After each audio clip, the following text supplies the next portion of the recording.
After 48 hours. Hey everybody, happy Tuesday. I hope everybody is staying safe out there, um, especially the ones that are going to be in the path of the hurricane. I'm in Orlando, so we're just going to get the dirty side of it.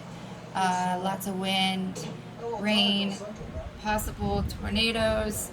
But my mom actually is in Pinellas County, and she is right smack in the middle. So, kind of nervous because she's there by herself, but she's taking all the precautions. So, anyway, I wanted to go ahead and record this one, and hopefully it works because I've tried it twice and I was totally out of focus and everything. So I went ahead and I prepped my nails. I soaked my set off that I had on for 28 days today, and it took almost an hour to soak them off because they were on there so good.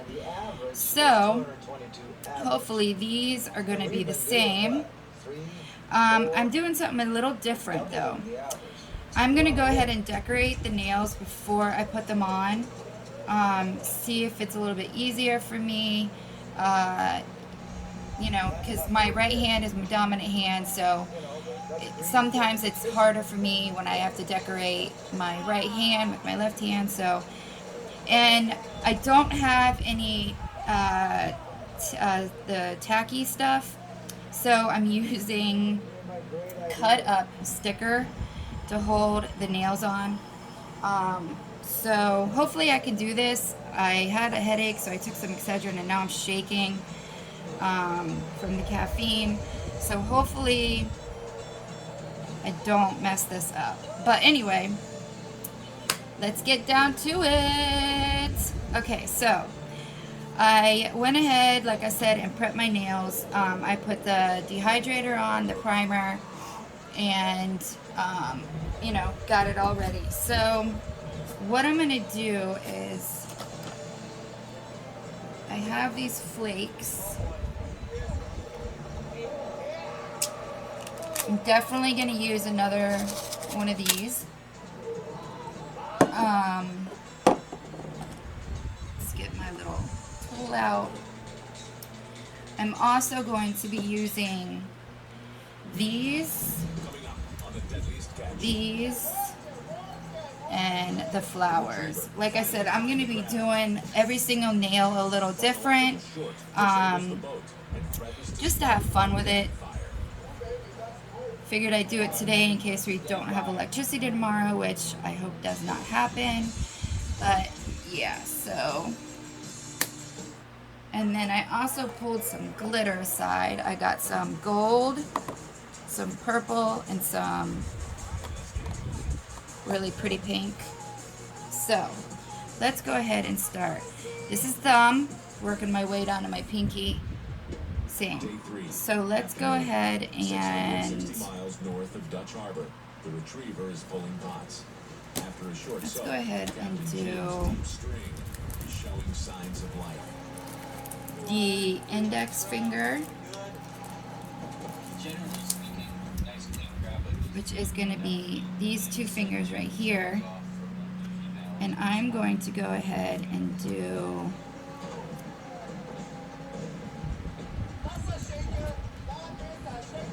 actually, you know what? Let's see here. See, this is where I should have figured out what I wanted to do before. So let's go ahead and let me just see what this looks like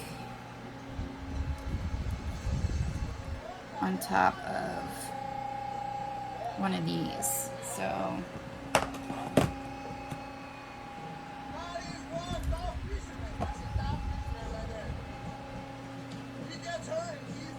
all right, let's see.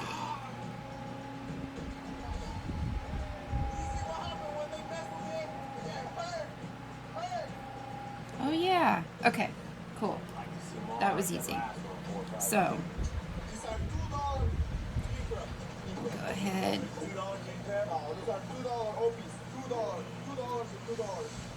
And of course, you can hear in the background no music, so they don't take my video off Fast gets YouTube packaged and up. Instagram. He's good to go. This isn't the first time he's been injured fishing. Instead, I am obsessed with Deadliest Catch. I'm up to date with every single one, but I wanted to do it today and watch every episode, so I'm binging. So much I forgot about on this thing.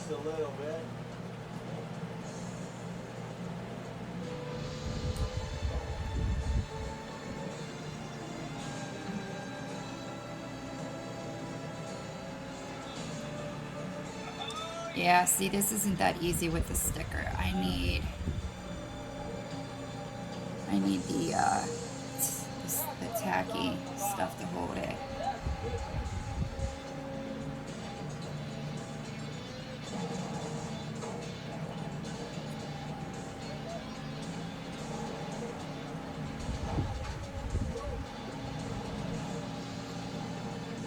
Is anybody getting any rain out there?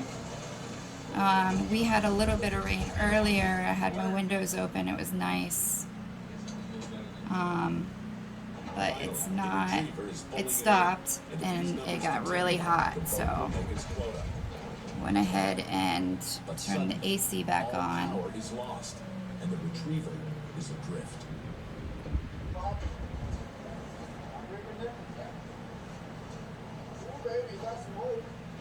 Ooh, I hate shaking like this. That's why I don't drink coffee. Plus, I don't like coffee, but I can't imagine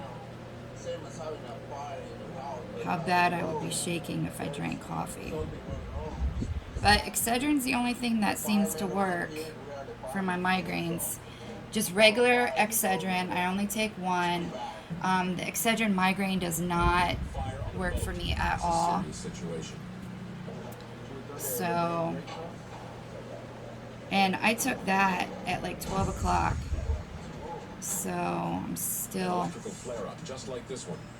having the effect. But it worked. My headache's gone. So, doctor called in a new prescription for my migraines. Hopefully it works.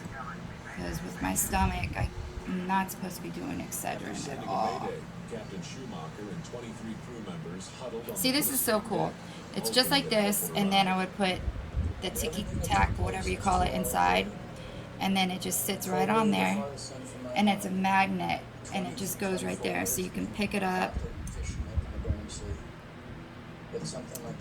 do whatever you need to do.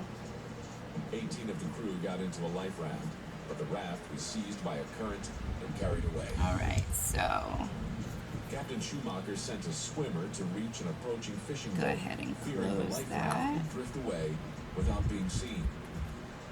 This desperate swim in sub-freezing water Actually, I in the wonder middle of the Bering Sea if I should was go ahead and just do them video. all.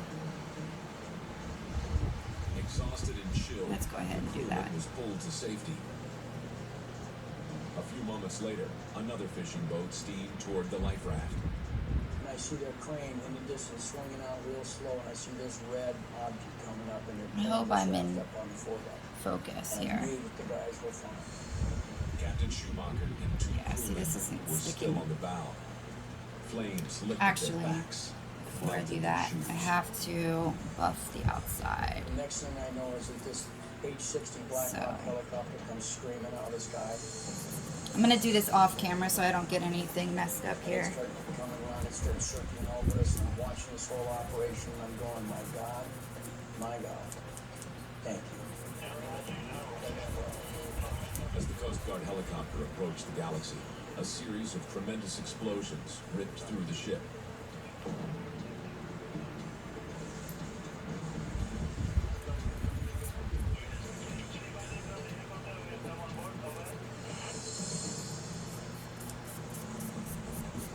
Fearing the next explosion would breach the hull, the Coast Guard pilot acted quickly. Ah! Yeah, see, this is not gonna work. I'm gonna have to improvise. A rescue swimmer went into the water and signaled the men to jump. When I went off the side of the boat, I I remember my ribs felt like they just exploded because I hadn't realized that they were broke as badly as they were. Captain Schumacher and 2 crewmen were brought to safety aboard the chopper.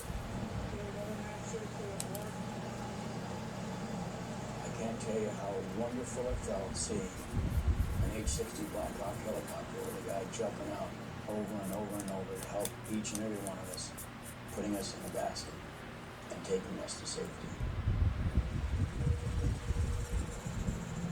3 crewmen died as a result of the fire. One more. And the Galaxy Oh. sank into the Bering Sea. Yeah, I need to buy some. I'll just go to Dollar Tree and get it. The fate of the Galaxy is fresh on the crew's mind as they scramble to prevent an electrical flare-up.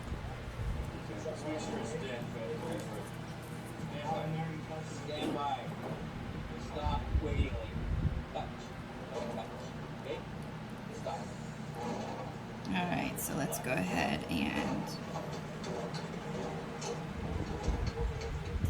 this. Captain Jim thinks he's located and fixed the bad circuit. Oh, come But on. there's only one way to tell. Throw the circuit breaker.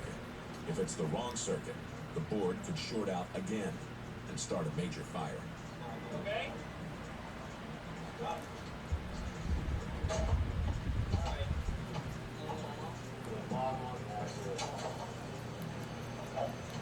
Give me one of those hydraulics if you ever wanted to do this. Open the valve.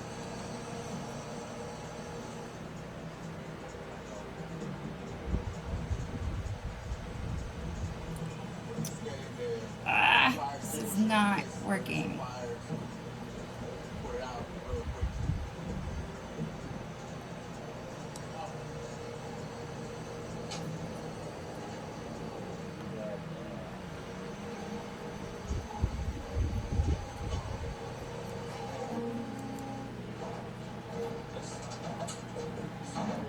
Looks like all circuits are go, and the retriever is back on the crab.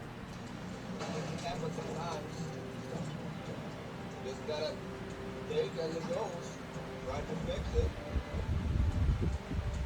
Go back fishing. Back to work. Next, on the deadliest catch. The Maverick is crammed I with might crab. just go ahead and only do the one hand, and then that way I It can makes a just... bold run to port, hoping to make it back before the season closes. And on the Lady Alaska, I might be on something out here, brother. I might be on something. Alright, Captain Pete's prayers may be paying off. now, Yes. let's go ahead and do...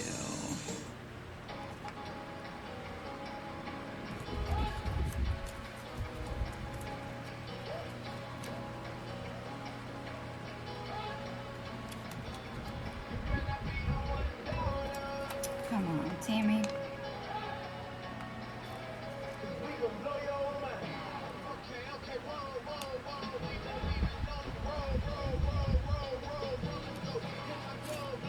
Okay.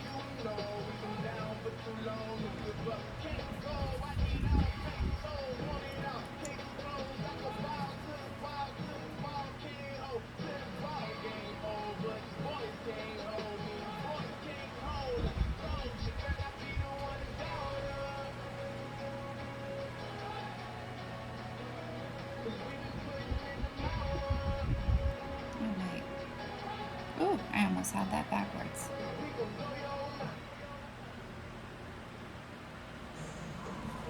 280 miles north of Dutch Harbor.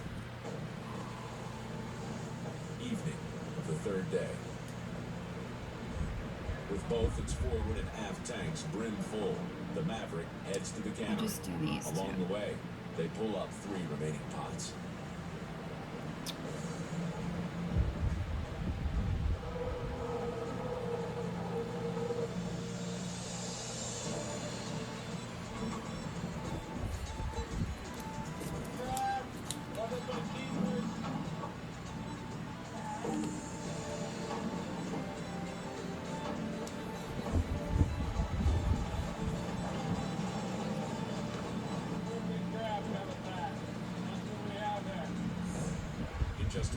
hours. Each pot is produced over 300 crab.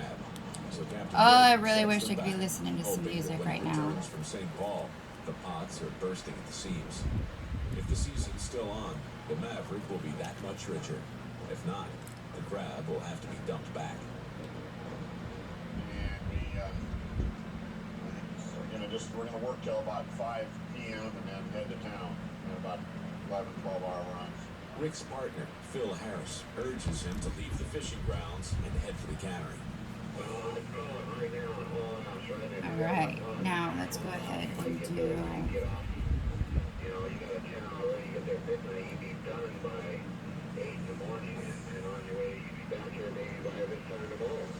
They start off open right away if you got about 7, 8 o'clock tomorrow night.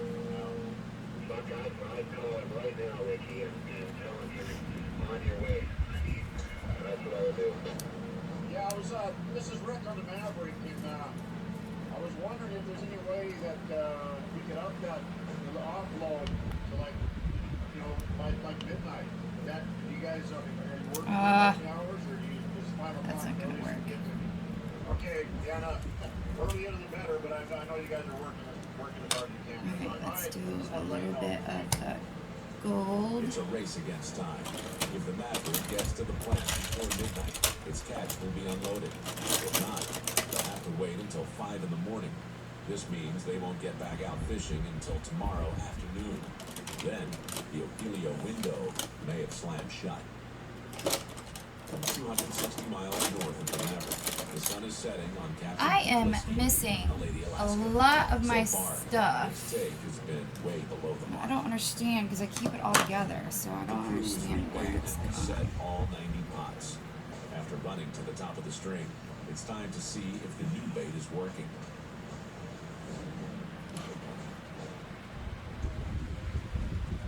Ooh!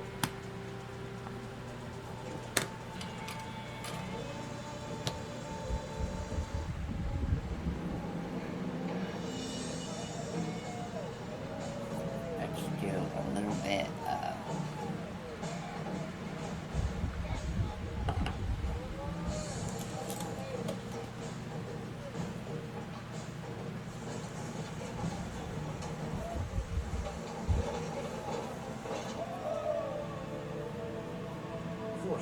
Plus. Looks like the Obies like the cod.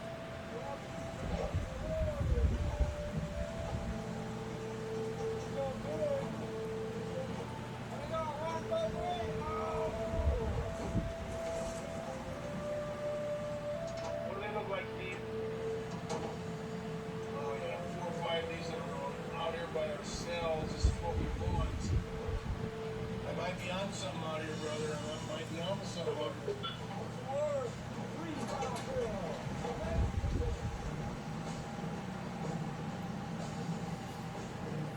One more time. 350. Oh, yes.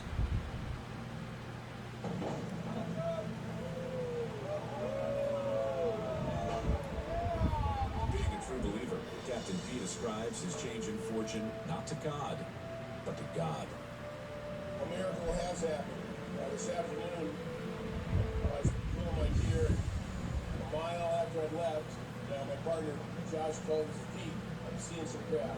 As soon as he said he was seeing crab, I just felt this wave of relief go over me. And I just felt like it was the end of the war. We're brothers in Christ together. We pray together. So, praise the Lord. Miracles happen. Next, on the deadliest catch, the Maverick cashes in on their crab. Gotta get rid of them so we can fill her up again. Get as many as we can before the gun goes off. I'm thinking money. Lots of money.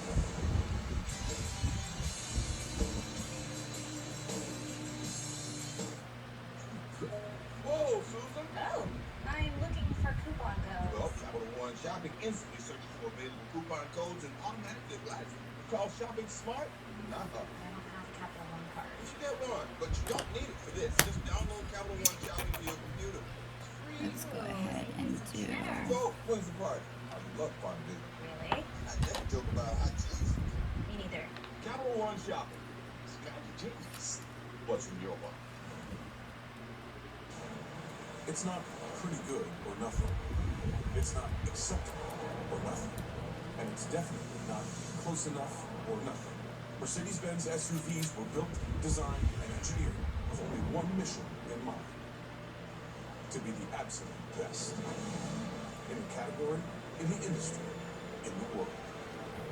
Test drive one of 8 Mercedes-Benz SUVs at your authorized dealer today. Mercedes-Benz, the best or nothing. 267 miles northwest of Dutch Harbor, the Maverick approaches St. Paul Island. The 12-hour trip from the Maverick's fishing ground to St. Paul puts them at the dock just before It midnight. does not help that I'm shaking. I should have gotten this, the tacky stuff. You're heading for a hot bath in St. Paul.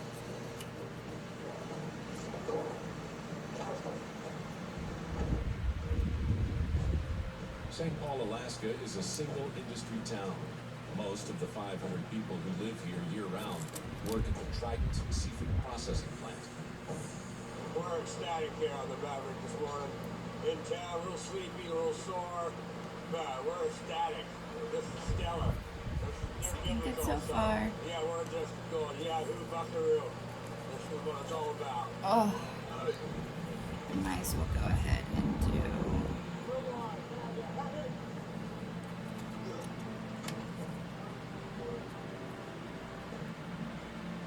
Not good? Put some shoes on here, see what these fellas want before it's good enough. Are they gonna take both tanks? What? No, the other boat won't be here till 10? Well, what's going on is they're only running 18-hour shift, so they're processing crab from 6 a.m. until midnight. And so we just happened to get here right at midnight. I believe we're the first boat, I'm not sure. Come on. And they're going to start on us at 5. They're going to start offloading crab, and they won't start processing until 6. Racing to St. Paul has put the Maverick first in line, but another boat has a scheduled offload at 10 a.m. and has priority over the Maverick. By 10 a.m., the Maverick will have been offloading for 5 hours, only enough time. Okay, note to self. Do not take Excedrin when I am about to do my nails. 50,000 pounds on when we go out. I'm sure it'll probably be our last trip. Sounds like they're going to close the season in, 3, 4, 5 days. If that's the case, that's 50,000 less pounds we can put on. If they'll take it now, then we make a big change. 4:45 a.m. The cannery crew board the Maverick and began offloading.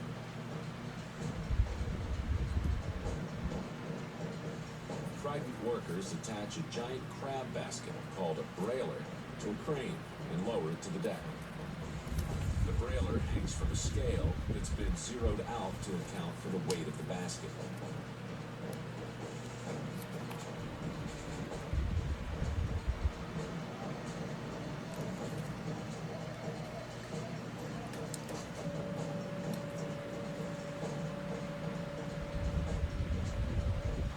As of right now, it doesn't sound like they're going to take both tanks. I talked to the crew foreman here. He said the last report he got was still only one tank. That's all we know. Rick's in the office talking to the big guys about whether or not he can swindle them into taking it from us. The unloading is moving fast, but not fast enough. Well, they haven't seen this kind of crab since 1999. They haven't seen this volume of crab since 1999. It's 9 a.m. and they're almost finished with the middle tank. But just as they finish one tank, the deck foreman signals to continue the offload. The Maverick gets a break. The scheduled 10 o'clock boat is running late. So they decided to take the other tank for us, which is that's great. Looks like the crab gods are smiling on us this morning. So we'll get cleaned up here. Hopefully by 11 a.m., 12 noonish, and get out of here. Go out and get another load. Go ahead on it. Go up. At $1.80 a pound, the Maverick could end up with a total catch worth over $350,000. Its best season ever. Pretty happy right now. Pretty happy. Nice looking crab. Next, the Northwestern pulls blanks This is like a good flag. as the Maverick reloads. trap count. The Northwestern's on top with crab in the tank, but the Mavericks offloading and hunting for more. You were always on my mind. By investing in electric vehicles and carbon capture research, FedEx is making Earth our priority.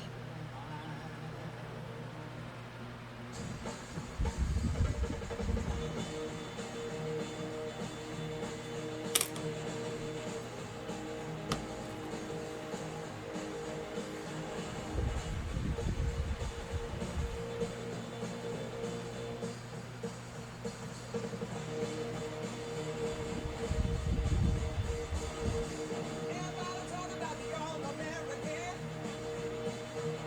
Everything goes by on the 330 miles north of St. Paul is the Northwestern.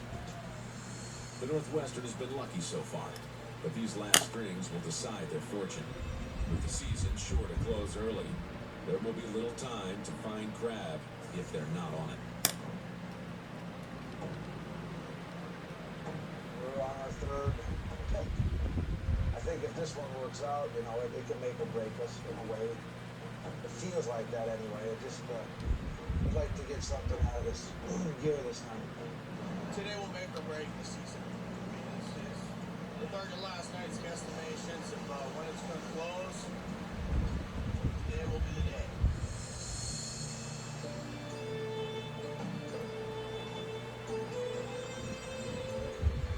When the first pot comes up, disaster.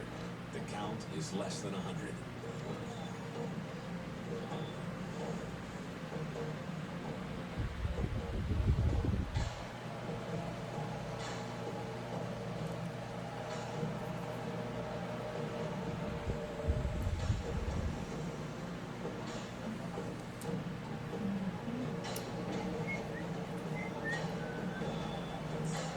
Alright. I think I'm gonna go ahead and do these on the thumb. 600 to 100 is a huge drop, and Captain Sig thinks it's his competition. We got slammed. We had a little spot here that was real nice. Way out of the open, you know. Wasn't in the gear pile. It was doing real good, and then it just got slammed last night. So, yeah. You get a little pissed when you see it because the guy probably didn't see us. You know, I mean, everybody does it, but you really get hacked when you see your numbers put on the nothing. I'm just preparing for the worst. Always do. I got faith in it. I'm just pissed. That's all. Nobody wants to see, you know, we're on a roll, and then it's just like you get slapped. It's not fun.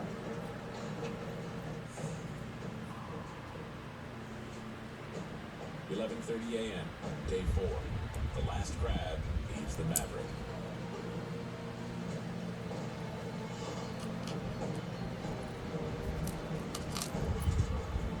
Thank you, sir. It's always been a pleasure doing business. That's right.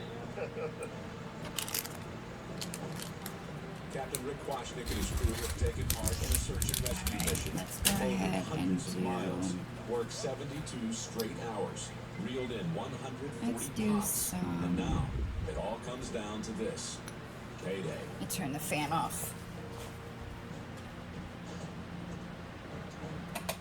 The total is 97,000 pounds.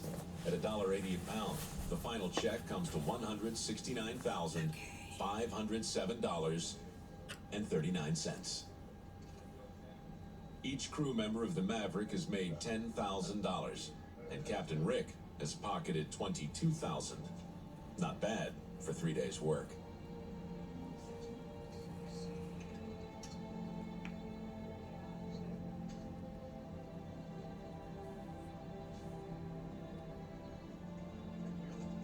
See you in 4 or 5 days. As Rick is heading out with his check, he overhears a report from the Alaska Department of Fish and Game.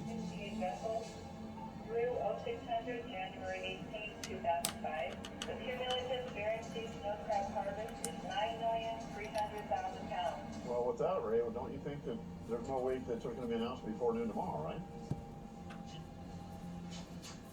Noon. If you try to give us 48, it'd be noon Friday. Now I know that you know, the crew's made some money. I've made some money. The pressure's off a lot. So it's still a lot of pressure, but it makes, you know, that's a nice delivery. Didn't quite make 100,000 at 97. We'll go back out and see if we can get till Friday. I think we'll get another room. We'll be close to full. Looks like we're getting things wrapped up here. We'll get out of here. Here's where I like to mess with them a little bit. Boy, the back tank must have had a big void in it somewhere. Was there? Who said 98? It was 88.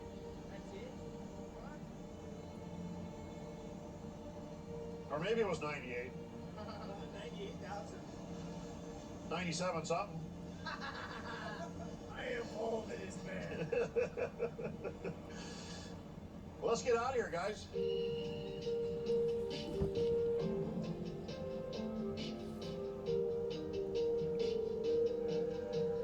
The Maverick leaves St. Paul with money in their pockets and hopes for greater riches.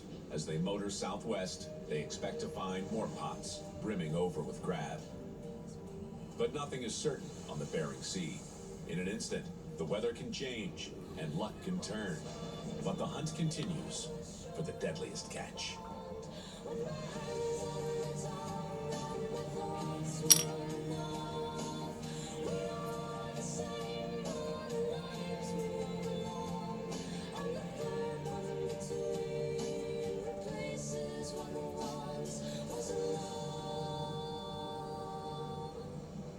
Next on Deadliest Catch, the crab window slams shut.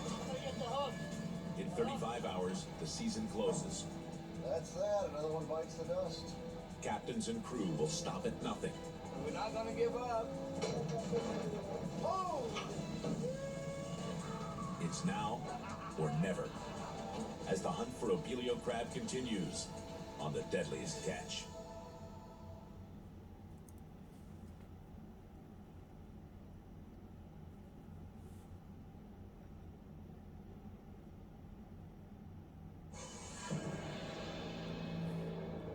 January, the Bering Sea, nearly 1 million square miles of the world's most violent and unpredictable waters, and the home of the deadliest catch, Alaskan crab. Heavy machinery, rough waves, and fierce weather are a recipe for danger. The Opelio crab season has taken a heavy toll. Over the last 96 hours, the fleet has spent every minute baiting and launching crab pots. Some have already cashed in. And now, the season end is approaching fast. Crews must push into overdrive to claim their share. Some will rise to the top, some will stumble, and others will fall. As the race for Opelio crab continues on the Deadliest Catch.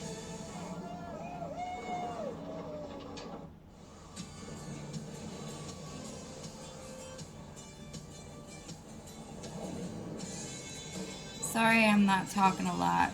I just want to make sure that I'm doing these decent.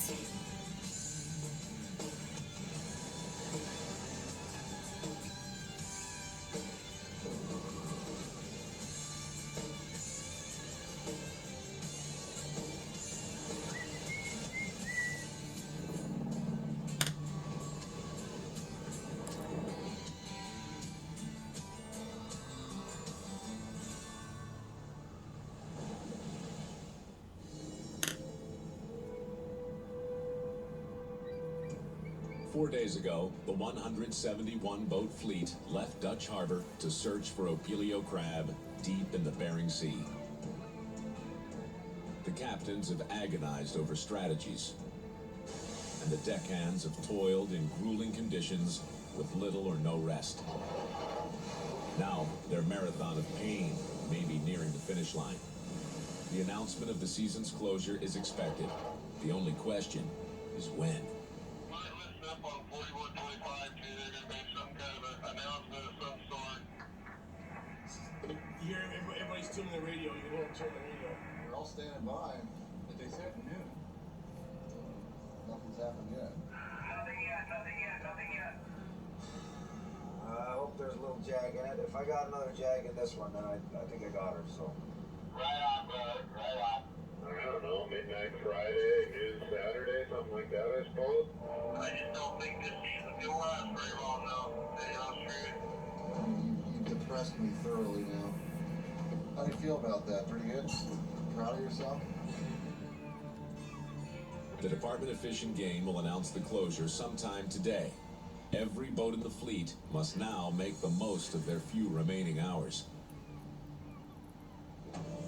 475 miles north of Dutch Harbor is the Northwestern. Captain Sig Hansen and his crew are poised to pull off another record-breaking season. Good morning. As the weary deckhands prepare to haul a 20-pot string, the promise of a big payday helps them dig deep for every remaining ounce of stamina. Days like these are good. This is a good day. Because you know what you got coming. You can see there's an end in sight.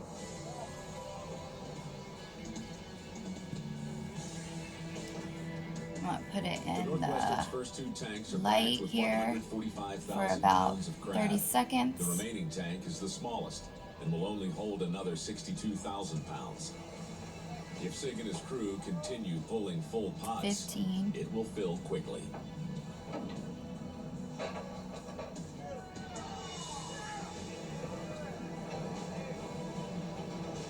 $25, $24, $23, $22, $21.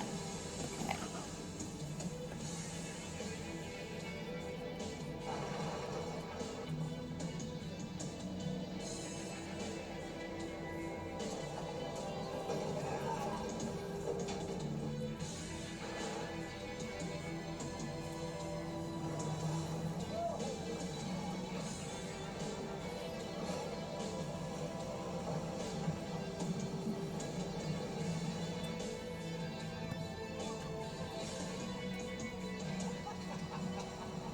The Northwestern is literally crawling with crab, and deck boss Edgar Hansen is going to make sure they clean up. The tank's so full that you can't just dump the crab in. You gotta use a broom to push them out of the way of the hole to make more room for crab. I think it's time to go into the middle tank and top that off. With fishing this good, it's no wonder other captains have steered their boats into this area. Just 10 miles northwest of the Northwestern is the 135-foot Retriever. She may be 9 feet bigger than Sig Hansen's boat, but so far, Captain Jim Stone has only hauled in half the crab, and he's starting to lose sleep over it. I did a lot of tossing and turning. I tossed and turned back and forth, back and forth, back and forth, and I ended up getting a little bit of sleep anyway. But right now we're headed to go pick up 10 or 11 pot strings. It's right in the meat, right there where the crab's happening. 6 hours ago, Captain Jim laid out a short string of prospect pots to feel out a new area and hopefully hit on some bigger numbers. Now it's time to haul them up and see if their prospects are good. Now I'm going to wake up a couple guys to go out there with me, and then we're going to haul the prospect pots, like around 9 or 10 pots that we set up a little far away from the other boats. So we're going to wake those guys up, and we're going to go out there and start hauling those prospects.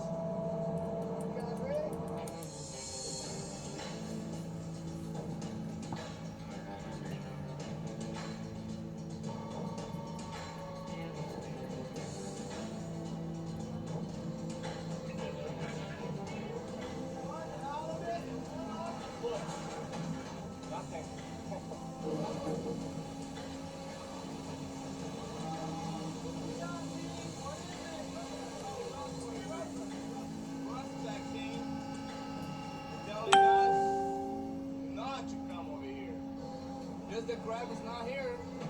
The only thing is good. We try. We're not gonna give up. Try another area.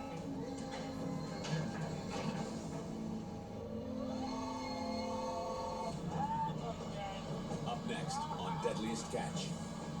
On board the Maverick, fatigue makes life on deck even deadlier.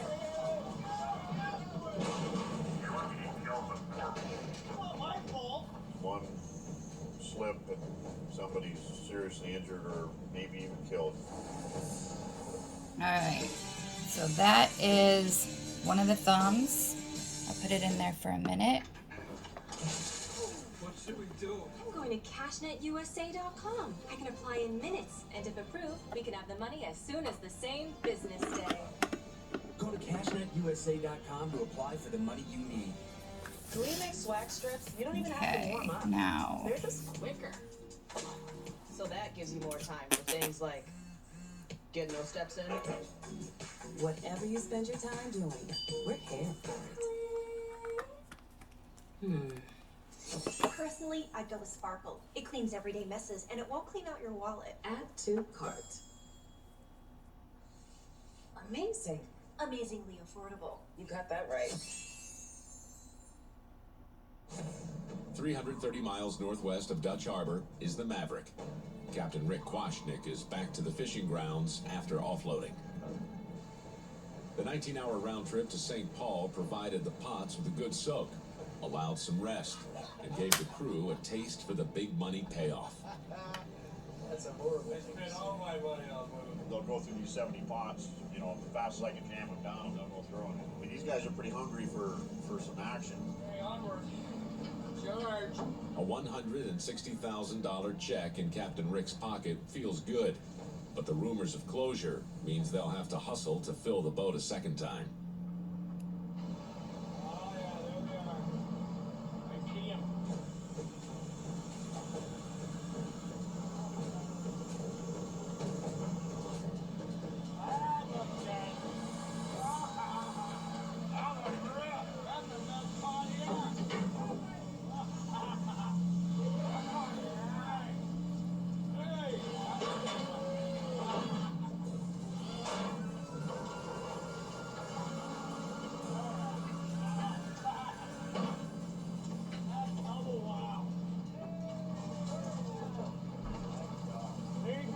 Holiday land.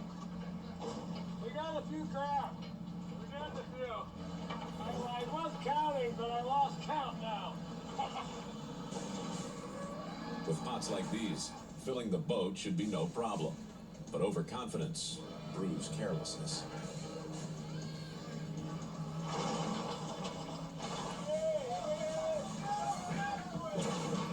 Somebody get the hook.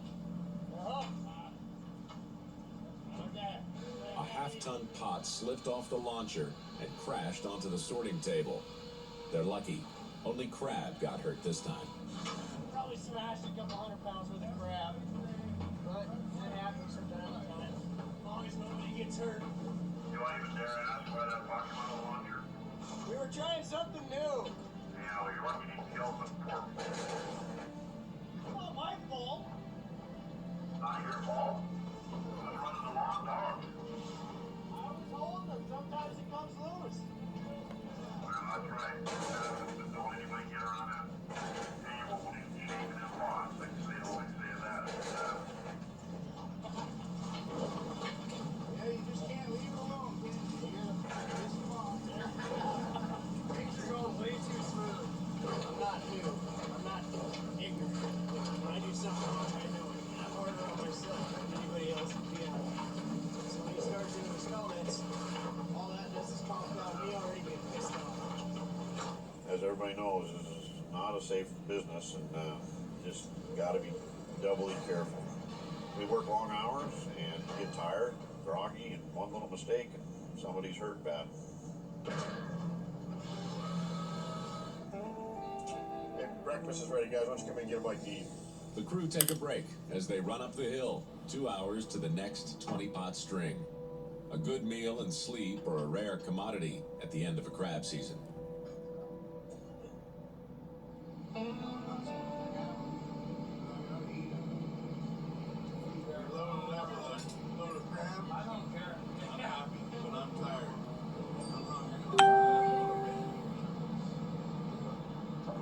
Somebody to go snuggle with me. Oh, wouldn't that be nice? I just want a spoon.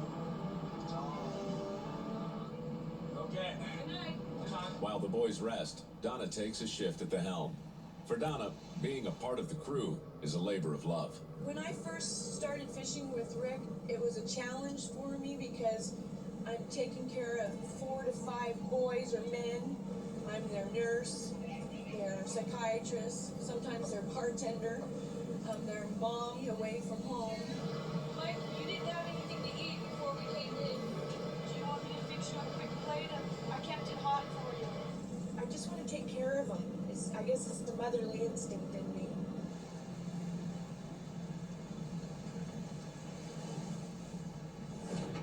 Coming up on The Deadliest Catch, an announcement from Fish and Game will change the lives of every fisherman in the fleet forever. End of an era. It's just like they pull the rug out from underneath you. Yeah, totally wrong. It's evil. It's immoral. It's corrupt.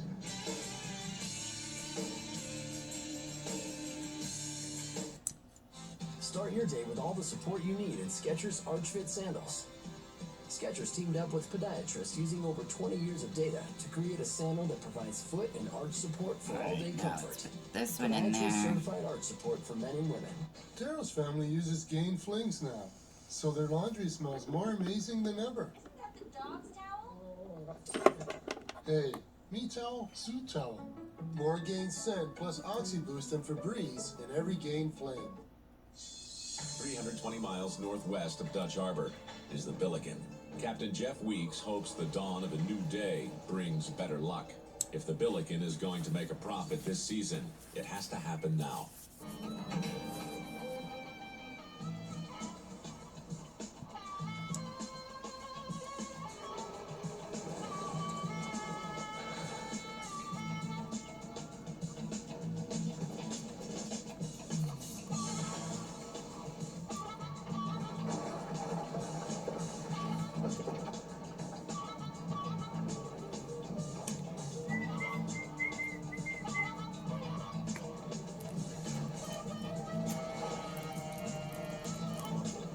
A big boat like the Billiken is capable of holding 250,000 pounds of crab.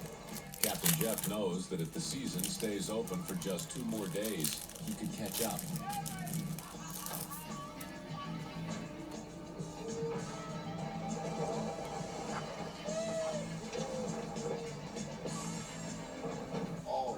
You always make the right decision when you do that. It's just never run from crab. Petey taught me that.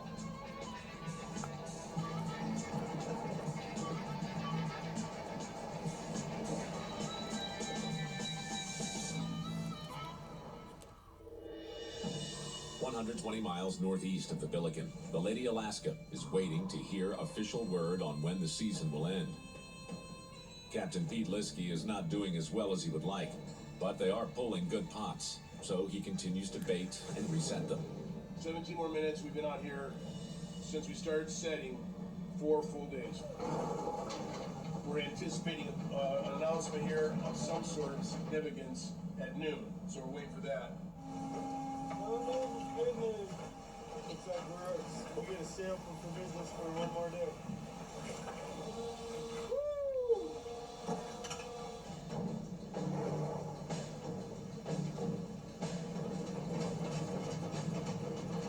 It's 12:17 now, and we haven't heard an update or an announcement.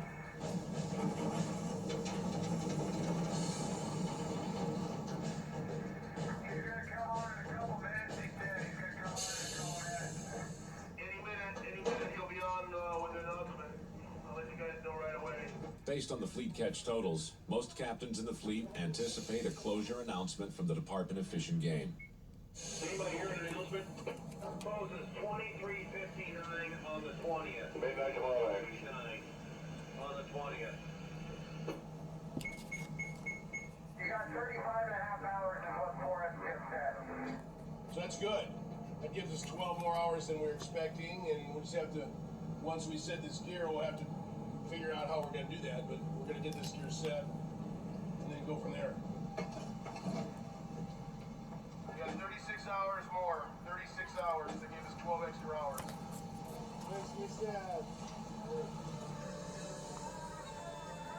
Midnight tomorrow.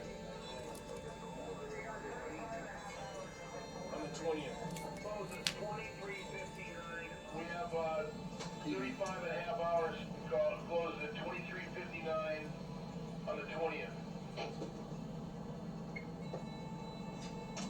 Here we go. We got 36-hour closure announcement right now.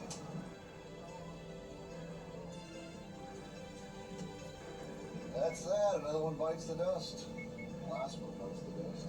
The announcement from Fish and Game marks not only the last 36 hours of this season, but also the end of derby-style fishing. For the last 42 years, crabbers have competed against each other in head-to-head competition, where strategy, luck, and hard work determine each boat's take of the overall prize. Fish and Game has mandated that the overall catch will be divided and allotted to individual boats before fishing even begins. It's a move that might make the deadliest profession on Earth safer, but it will also put many boats out of business and many fishermen out of work. Kind of sad. I mean, the end of an era. I think it's unfortunate. I mean, I like the derby style. John, man, I want to fish. Looks like the last time that we'll have an open access fishery, and that's a terribly sad thing. It's totally wrong. It's evil. It's immoral. It's corrupt.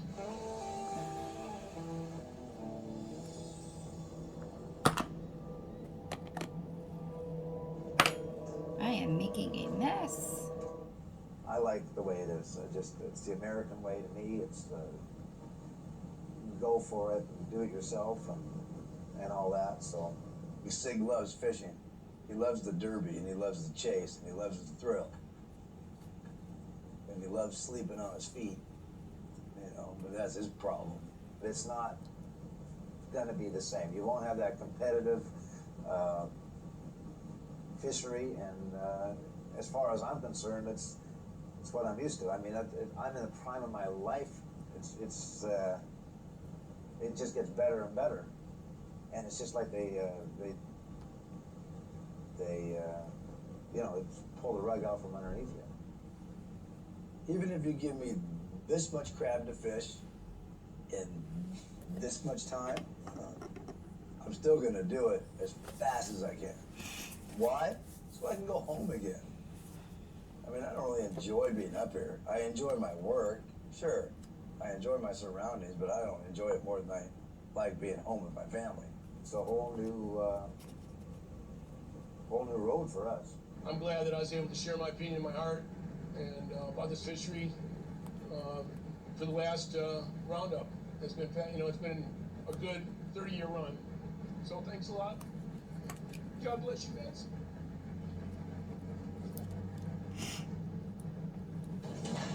Next on the deadliest catch, the crews turn and burn, racing the clock in one last dash for cash. This is the art of jamming gear down your throat. See, that makes the skipper smile. Crew not happy when skipper does that.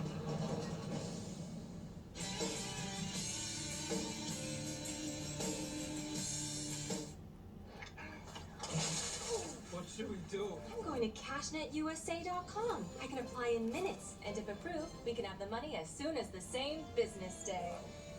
Go to CashNetUSA.com to apply for the money you need. Oh, it was terrible. I was totally stranded. No TP? Nope, empty roll. So what happened?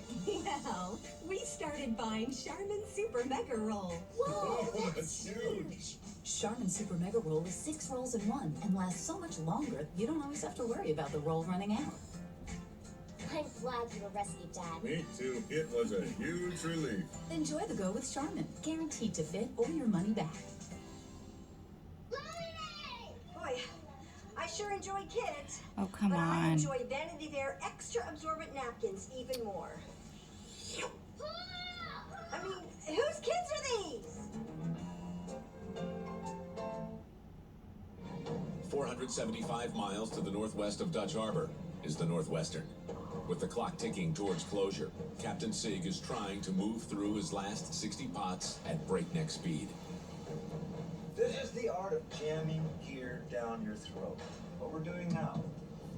One on the block, one on the bow, one on the stern, and a table full of crab. See, that makes the skipper smile. Crew not happy when Skipper does that.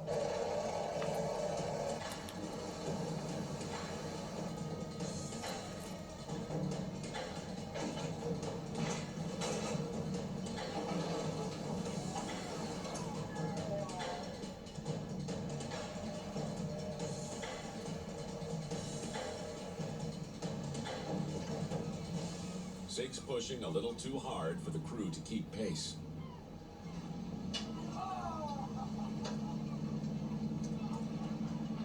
Okay, so over the crane, off the rail, nothing but net.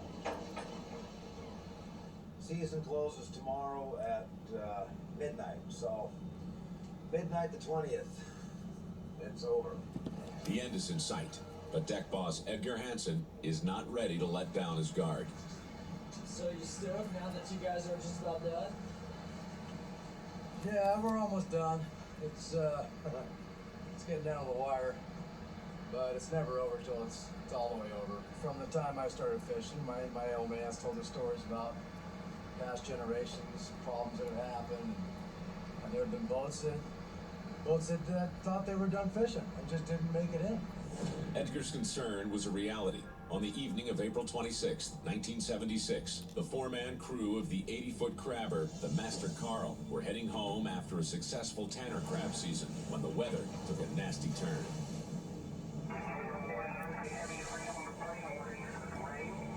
As the storm built, engineer Donnie Channel was rudely awakened. Someone came back and woke me up and said, hey, we may have a situation here. By the time Donnie got to the engine room, all hell had broke loose. The ship listed hard to port. The engine filled with water, and they lost power. The Master Carl was sinking.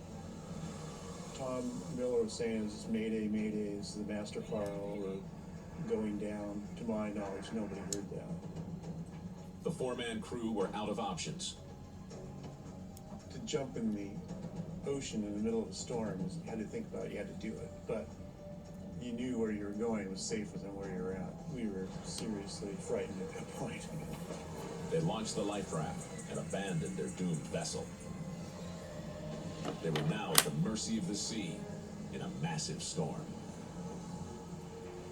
20, 25-foot swells, and I don't know, the wind was certainly blowing 50 plus. And all of a sudden, the wave flipped the raft upside down. When the raft flipped over, Donnie and John lost hold of their only safe haven. And Donnie and I realized it was moving away fast, way faster than we could ever hope to catch up with it. I just felt this may be it. But luck was on their side. They snagged a small line attached to the raft. That split second of seeing that rope or not seeing that rope would have made the difference. Back in the raft, the Arctic chill was tormenting. Quiet, a lot of quiet, nobody saying much. Some people were shivering uncontrollably and their teeth were chattering. They floated for hours in darkness. By daybreak, they spotted land. But now, they faced the unforgiving shoreline of Kayak Island. We couldn't go through those kind of breakers and survive in the life raft. They abandoned the life raft and fought their way to shore. I turned around and I saw that huge breaker right over the top of us. It came right down on us. Took just seconds, and I was tumbling through the water. Okay, so we're going to do some inks really close to drowning. on the clear nails. As fast as I could. I need another sticker. Finally, Donnie and John reached the shore, but their crewmates were nowhere to be found. Using the raft as shelter, the men dozed off. John heard a noise. I heard this funny, growly noise, and immediately we just kind of lifted up the raft, and here's this bear right there. His mouth dropped open about halfway, and his eyes got bigger, just like ours. So we just started yelling at him and hitting the raft, making a lot of noise, and then they just kind of progressively backed away and finally went off. After the bears left, the question that we did talk about was what could happen next. They'd survived against all odds, but now hypothermia was threatening. I was beyond the point of shivering. I couldn't even really reason with myself and know that I was becoming hypothermic. Donnie used a flare to start a fire. Fire was definitely what we needed. We could have frozen to death. We had plenty of firewood and a fire going like crazy, and then we heard the helicopter. Captain Malcolm Smith was approaching Kayak Island when Donnie shot his only rocket flare. Like, what was that? It was certainly a fiery streak, and it scared us to death. The two men got into the helicopter, battered from their ordeal. You could see their eyes, and their eyes were like this. They looked like they'd been through some pretty bad stuff, and they were pretty beat up. He asked me, "Are you hungry?" I probably had already spotted his lunchbox sitting there on the deck, you know, and he gave me his whole lunch. He goes, "Here, don't eat it all at once, eat it slow." But I didn't listen. I just kind of swallowed that baby. The joy of being rescued was short-lived. Just 100 yards away lay the bodies of their two crewmates. We're going to do yellow, purple, green, and pink. That is a tough one. We lived a lifestyle of danger. That was just part of the lifestyle, part of the job. How did you survive and somebody else didn't? 30 years later, you never stop thinking about that.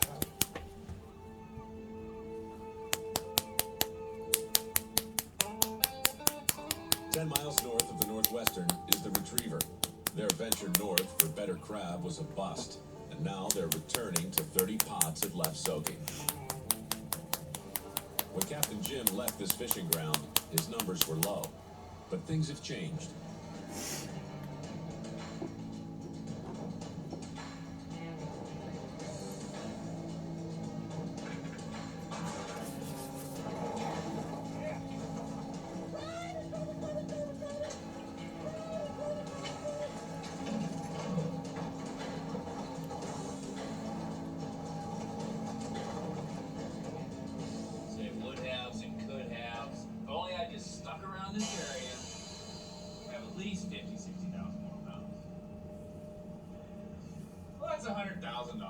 All right. Jim made the wrong move.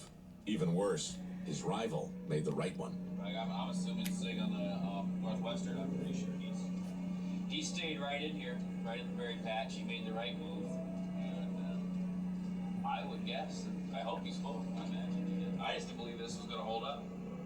Wrong. As full pots come aboard, Captain Jim and his crew can only hope that the season lasts long enough to make a profit. If only Fishing Game would give me just one more day. Just one more day. You hear that every season. 180 miles southeast of the Retriever, the Lady Alaska is on a steady course.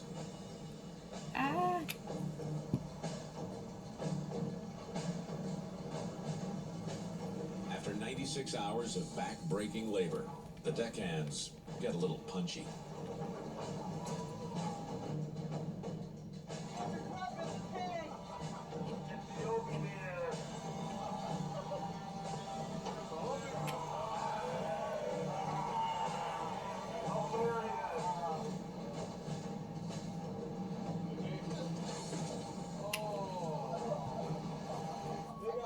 But there is still work to be done, and Captain Pete keeps the men on task. Buoy, last pot in the string.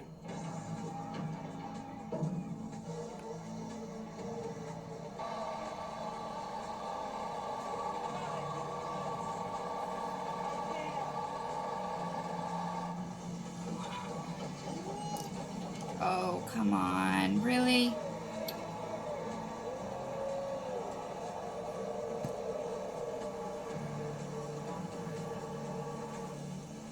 Some guys call it breaking in the money. Some call it sweeping in the money. Cut it out, guys. When the deadliest catch returns, Right now we got about 24 hours left of last season in Bering Sea. We are gonna fill them out. the Maverick races the clock to make the last Derby season one for the record books. We're gonna fill both crab tanks. It's gonna be close.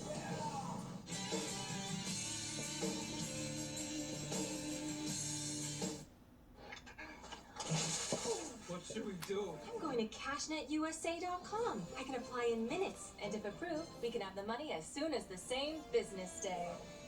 Go to cashnetusa.com to apply for the money you need. I just got my cashback match. Is this for real? Yep. We match all the cashback new card members earn at the end of their first year automatically. Woo, I got my money. It's hard to contain yourself, isn't it? Let go. Woo. Get a dollar-for-dollar match at the end of your first year, only from Discover. 270 miles northwest of Dutch Harbor, the crew of the Maverick has been given a brief rest to prepare them for the home stretch, the final push of this last Derby season.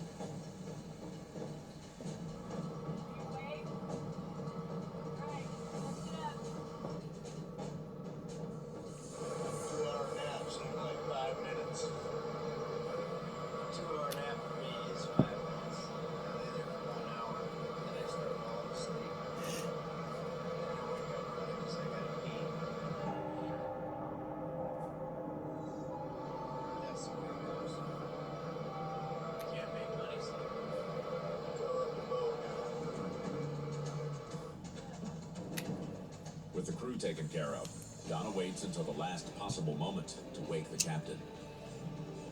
Everybody up? Everybody's on deck, and I got the end pot in sight. Okay?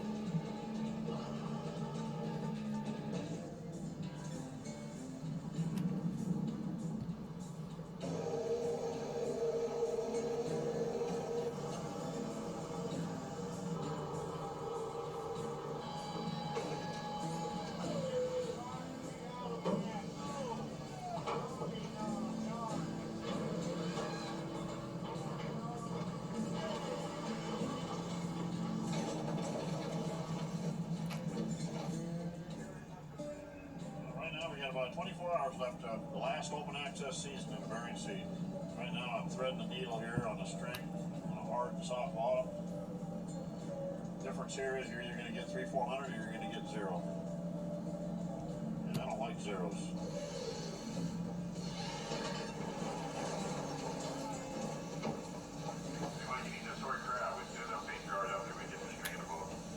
As the Maverick stays on the crab, there is no doubt they will have a profitable season. Having already offloaded full tanks of crab once, the question becomes whether they can fill their holds a second time before tomorrow's closure. This looks like pretty good crab here, but we'll just have to wait and see how it goes on down through the string here. Definitely out here there's crabs, so that's where we go. We're gonna fill both crab tanks this time around. Hopefully we'll finish off the tanks, a little bit to go on the stern, probably another 30,000 we put in the front, have our 200,000 pounds for the season, and that'll be that. 330 miles northwest of the Maverick is the Retriever. Captain Jim Stone hopes that it's not too little crab too late. Ugh. Okay. Anxious to check progress, the crew measures the space left in the hold. There's an end in sight. Yay. It's only been an hour and 8 minutes. The Retriever still has a ways to go. I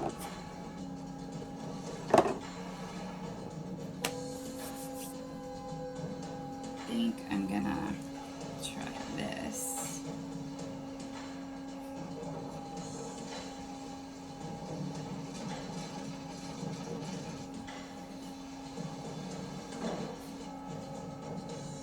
Oh, we're using the nose because there is no other way to take the crab from the table to the back tank. After 25 blanks, a power outage, and prospect pots with no hope, the Retriever is finally hitting the numbers. 600 plus crab pots inspire the crew to work harder and faster to fill the boat. Badass mother.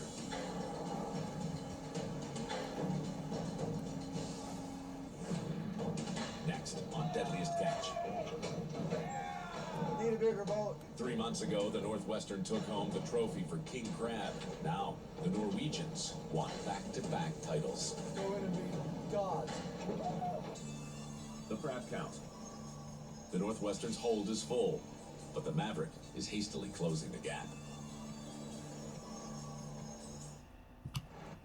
When Grandma suggested cookies, Kyle wasn't expecting the new Nestle Toll House chocolate chip cookie blizzard. Two beloved treats, soft-baked Nestle Toll House chocolate chip cookies and world-famous DQ soft serve, all in one treat. The good times roll when these two get together, just like G-Ma and her G-Son, making memories while mixing two favorites. With the Nestle Toll House chocolate chip cookie blizzard, only at DQ. Get it delivered at DQ.com. Kleenex wax strips, you don't even have to warm up. They're just quicker. So that gives you more time for things like getting those steps in. Whatever you spend your time doing, we're here for it. Get more out of summer with savings on appliances for every function, style, and finish during the Home Depot's 4th of July savings. Save on appliances like this LG kitchen suite. The Home Depot. How doers get more done. With the season end in sight, the men's thoughts turn towards home and the sacrifices of being at sea. This is Nick. This is Nathan. This is Jesse Christmas. Little piece at home. That's the little things I miss at home. I probably miss my kids doing something funny that I'm never gonna see it again. And those things, I don't care how much money you make, there's no price. I would say to my wife that she's the one that made me come up here, and she loves me, but still, you know, we have to make a living. But for them, I'll give anything. I love it. Okay, sweetie. Sounds good. We'll talk to you later. You have a good stay at still. Bye now. Bye. All right, Lord. I love you. Bye. You got to clear on this at all? Yes, you do. Bye. Just like being home. 330 miles northwest of Dutch Harbor is the Lady Alaska. The crew is taking a brief nap before they pick up their final pots. As Captain Pete Liskey prepares to wake his crew, he can't help but think about how the end of competitive crabbing will affect him and his men. We have 90 pots in water that we need to get up, and that's it. That's the end of the season. That's the end of Pelio 2005, and maybe the end of careers for a lot of crew members and skippers. Oh, come on. Hopefully these guys, if they want to keep fishing, they can find jobs, because they're all good crew members. They've really done a great job for me. I just really thank them a lot. So we're gonna go get them. This is the last go around right now. Rally, rally, rally, yo, yo, yo.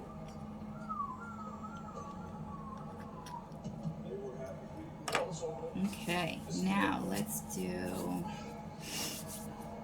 some. Bulldog alert.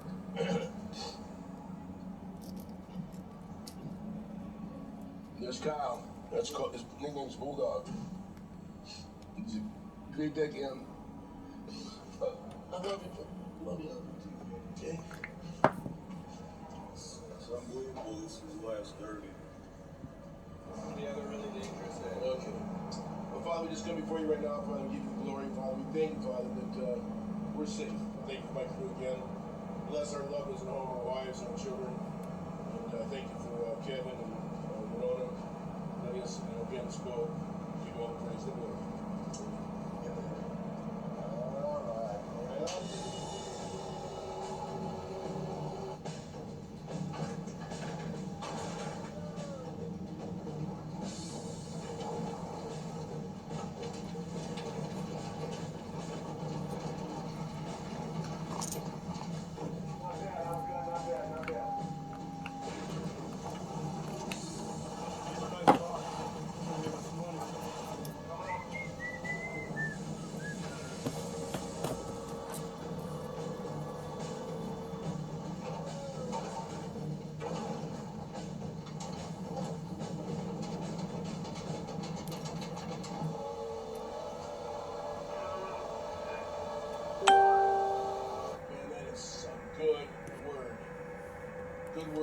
Oh, really? 180 miles northwest of the Lady Alaska is is the Northwestern.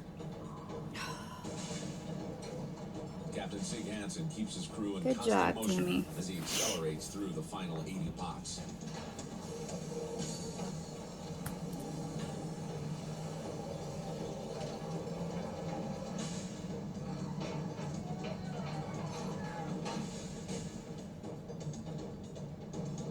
With the pot count getting larger, Captain Sig heads down to the deck for a first-hand look at his crab.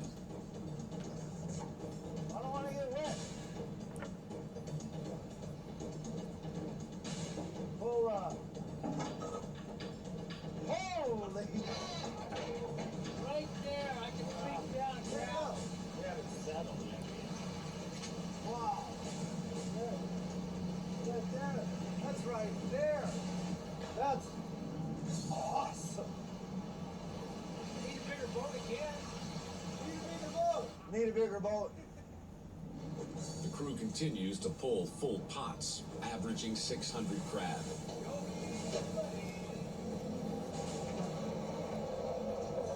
Oh, here we go. Keep on. Success is intoxicating. The crew is high on crab.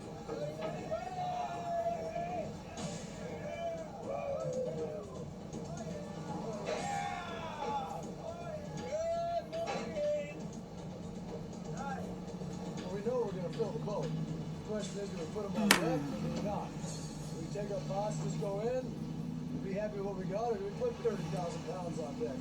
Go in and be gods.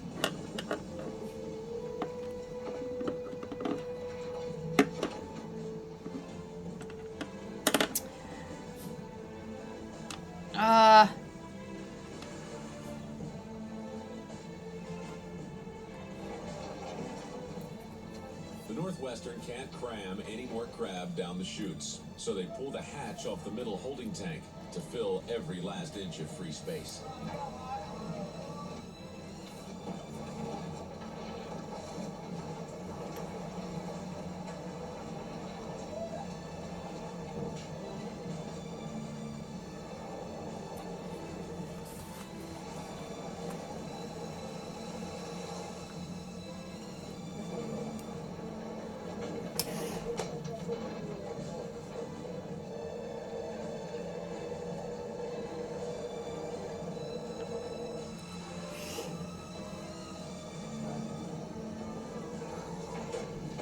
How do you like this? 600 pot, last 4 pots. Pump the water out, add a Can't gas to find it, it, so- stop. We're done. Now we're just putting the rest of the bolts in and closing it up. This boat is officially full. All that's left in this Opelio crab season is a whole lot of hard work. With an eye towards the end, the fleet puts its collective head down and charges for the finish. Turn it up, because you're just not working hard enough.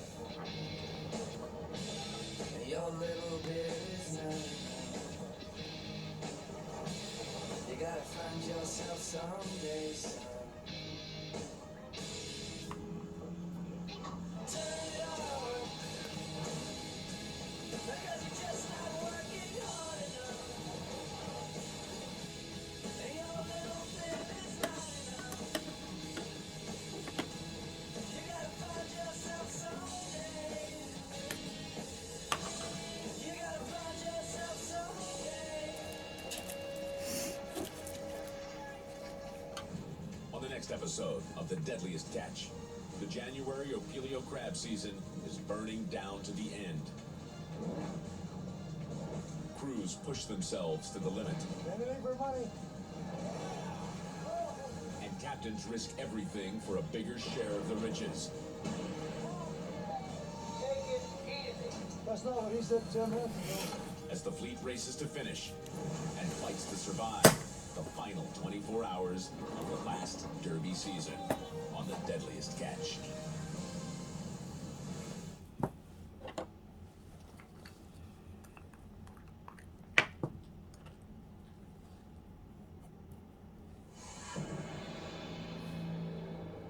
January, the Bering Sea, Almost 1 million square miles of the world's most violent and unpredictable waters. And the home of the deadliest catch, Alaskan crab. Heavy machinery, rough waves, and fierce weather are a recipe for disaster. And this year, 6 men have lost their lives. Guy just went overboard. In 24 hours, this deadly season will finally be over. Fatigue presses on the men like a heavy weight. Dulled minds, lengthened reaction times, and likely missteps make these hours the most dangerous of all. This season has once again sadly proved that Alaskan crab is the deadliest catch in the world.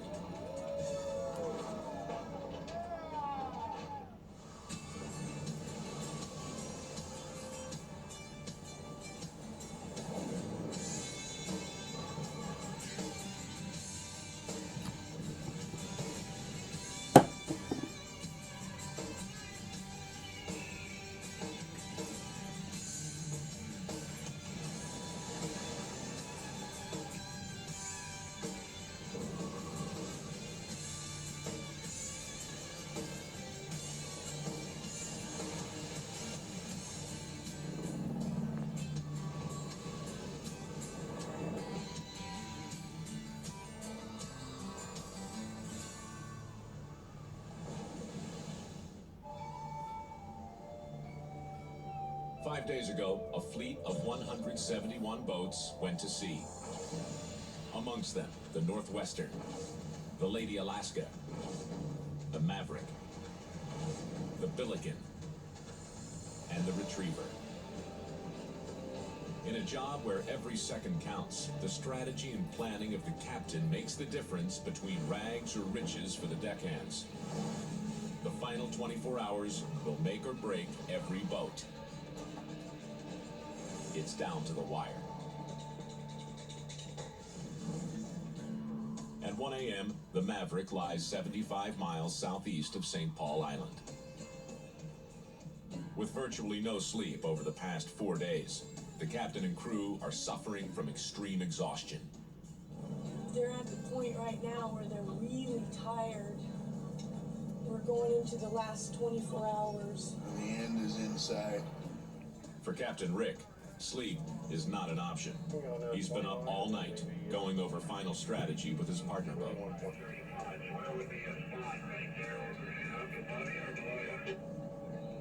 I'd go up Bobby about 2 temps.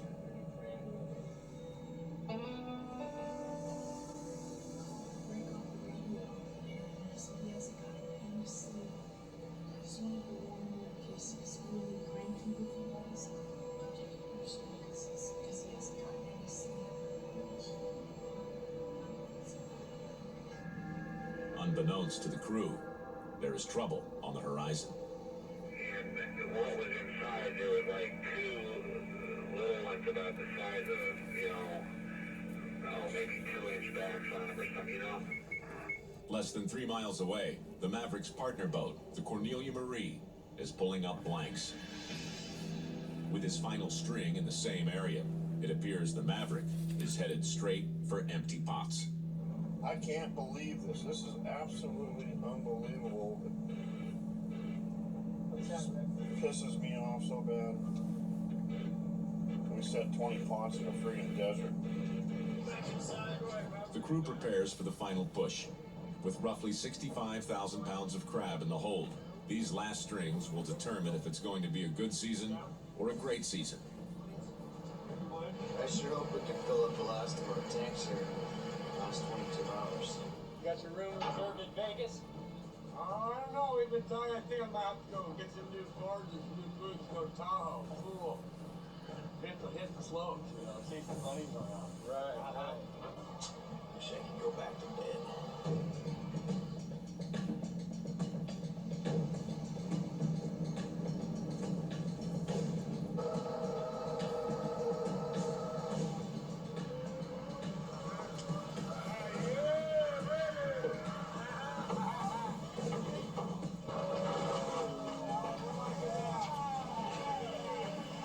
So far, the pots in the first string are coming in better than expected. Well, hopefully this pot's like the last one. That'll work into our game plan.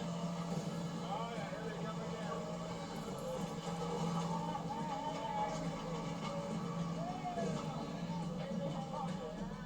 Wow.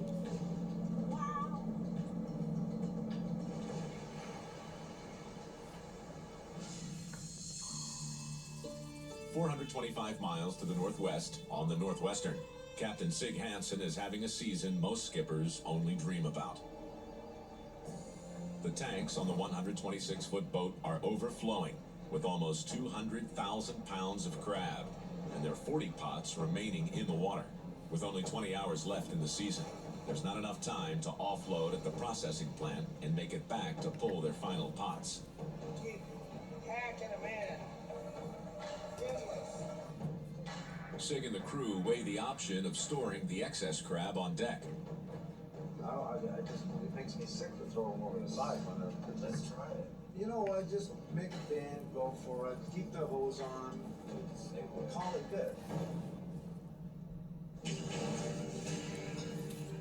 With no other options, Sig and crew undertake the risky and seldom used maneuver of building a deck load. Well, we end up putting the pot straight up and down, make a square, empty in the middle, tie them all together, make a giant bin. Like a fence. Build a fence out of pots. Using the tethered pots as a square-shaped holding pen, the crew will be able to store an additional 15 to 30,000 pounds, putting an additional $3,000 in each of their pockets, if, and only if, the crabs survive.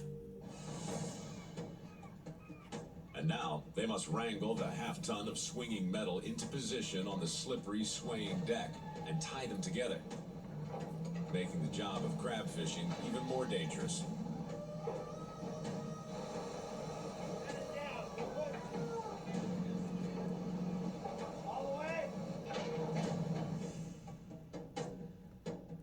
The holding pen is in place. With 15 hours remaining, the first pot comes in. Here goes nothing. It won't take much to injure a deckhand or knock him off the boat as the 800-pound pot begins to swing wildly.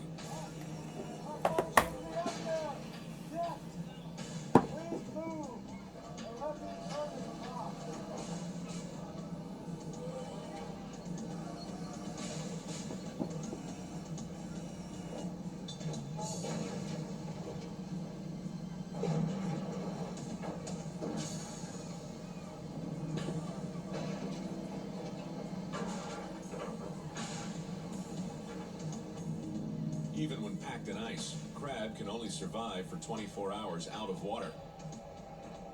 But with violent motion on deck, 24 hours seems like a week. Aboard the Northwestern, greed has trumped safety, and it's a bet that might not pay off. Anything for money. Oh, come on. Really? Coming up, across the Bering Sea, crews reach deep inside, battling fatigue and a blackout on board.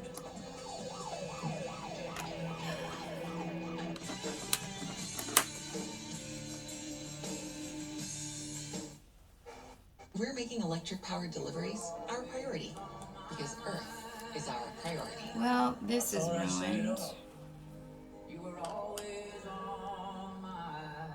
Now I don't know what to do.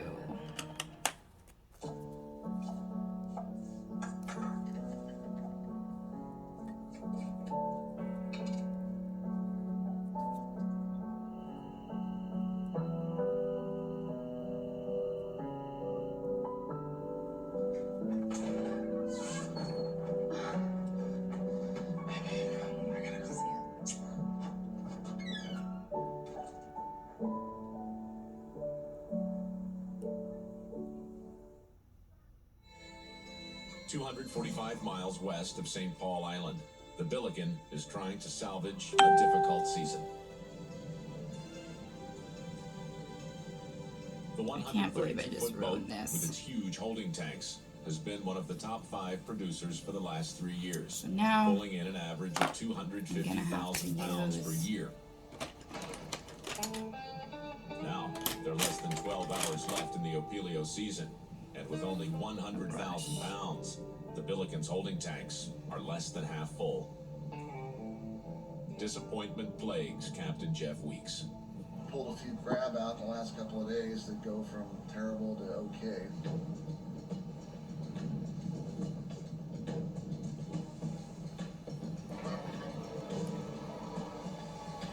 The season has been hit or miss. As the pots come up, the crew's hopes are dashed. They're far short of the huge numbers they'll need to save the season. So these.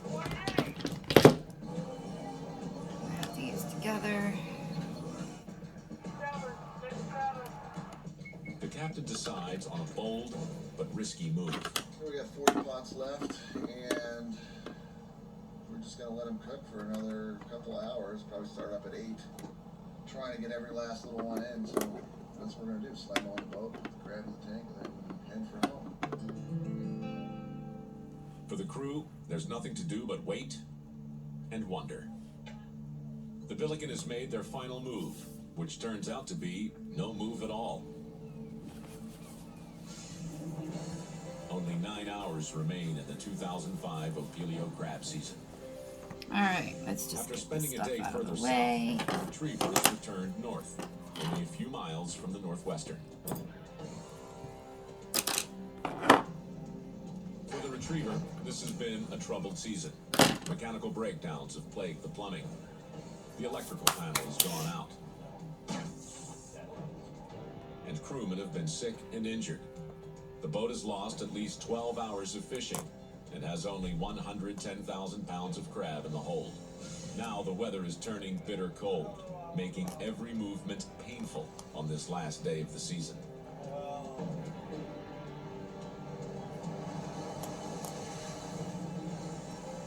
My ears hurt. But that's what we're here for. All right, now Hey. I've already painted my nails the pink, but I'm gonna go ahead and put another coat on top because it's been a while. This game, sorting crab, like manners and hygiene, is abandoned.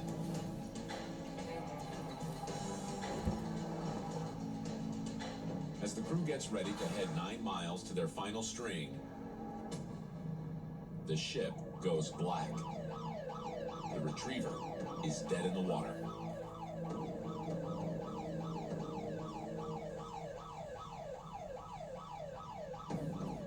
Without engines, the ship is a drifting hulk heading for trouble.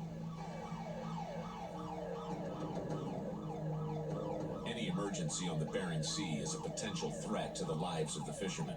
Survival depends on correct judgment and wise reaction. The rules of the sea can make the difference between life or death. In these dangerous waters, reminders are sometimes only 50 feet Been there below for the a minute. surface. When I think about stories like the St. Patrick, for example, and the mistakes that were made, you know, you learn by those mistakes and you don't want to repeat them.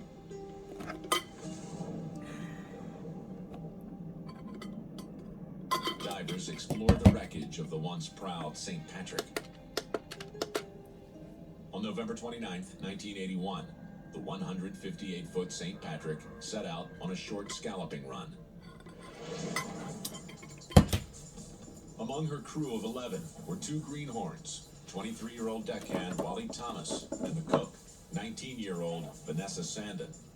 You know, there's some guys my age that have a lot of experience by 23. I was a complete greenhorn in commercial fishing. On the 3rd day at sea, the St. Patrick got caught in a massive storm. Some of the crew put on their survival suits. I thought they were kind of pulling my leg, All right. trying to pull the leg of some of the less experienced guys, because I'd kind of seen this kind of joking around in rough weather before. But this was no joke. The boat was pitching violently, listing to 90 degrees. Alarms sounded, and the crew called out Mayday. Captain Green said, "Hey, we've got to get off of this thing. She's going to turn turtle." The crew scrambled for the life raft on deck. At that point, thinking, well, I get to the life raft, I'll be okay. But the raft was gone. For me, that was a true moment of panic. They tied themselves together, and all 11 crewmates jumped into the 37 degrees stormy seas. And of course, then you're in the water with a tangle of people and rope, and the ship is just inches away from you. We were all yelling at each other to swim and get away from it so it didn't roll over on us. This was only the beginning of their nightmare.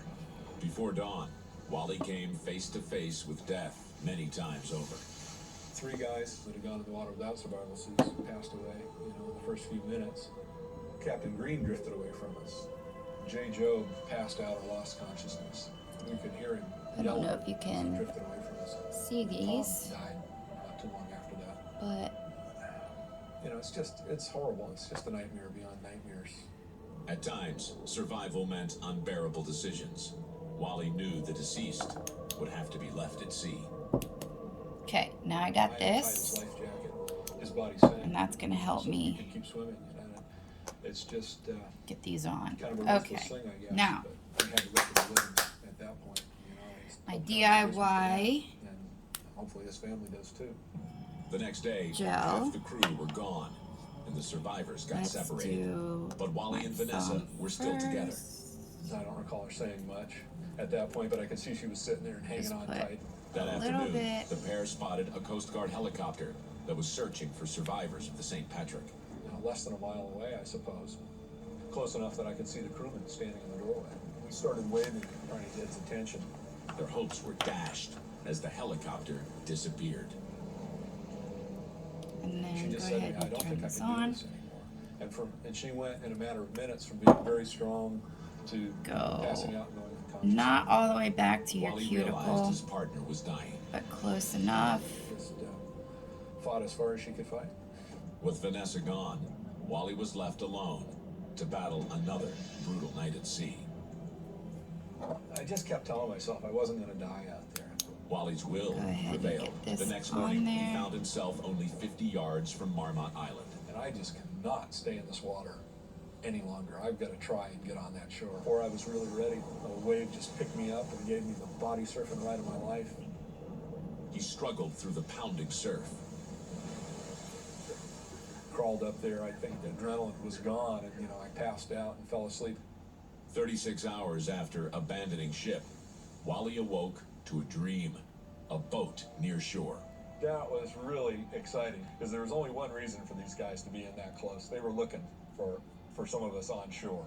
The Coast Guard wasn't far behind. Before Wally knew it, he was riding a rescue basket to safety. Nothing Thumb growling is going on. I just done. wrapped my arms around the rail in a total death grip, and he took me out of there. In the helicopter, Wally learned that his shipmate, Bob Kidd, survived. But his happiness turned to heartbreak when he found out that the ship didn't go down. Getting to the hospital, and the day after I was rescued, finding out that she didn't sink. That's a bitterness that just never passes. The St. Patrick was towed into Woman's Bay, and eventually she did sink. 50 feet below the surface is a reminder that leaving the ship is the final option. We'd all still be alive. We would have had a rough night. Would have been pretty miserable, but we'd all still be on the earth. Coming up, the retriever is dead in the water. These are critical moments, and every second counts.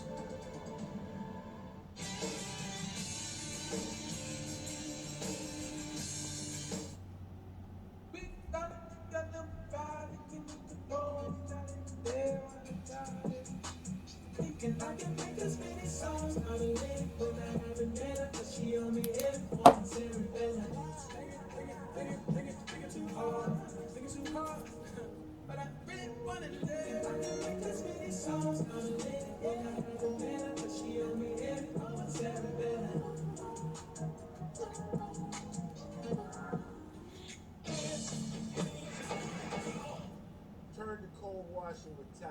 You get a great clean, use less energy, and save more money. That's the stone cold truth.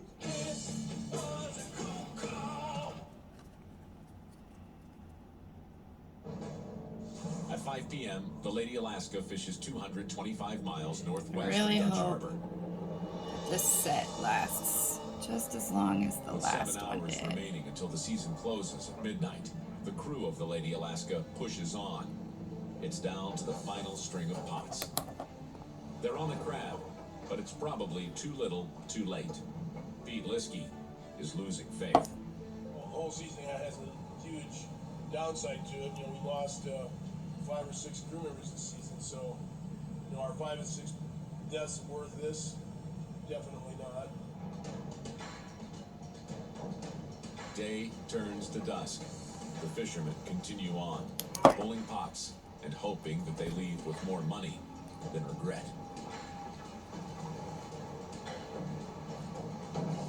The pots are coming in full, but fewer keepers. Yeah, well, we're picking one of our last strings, half full pot of small crab. Of course, you can't keep small crabs.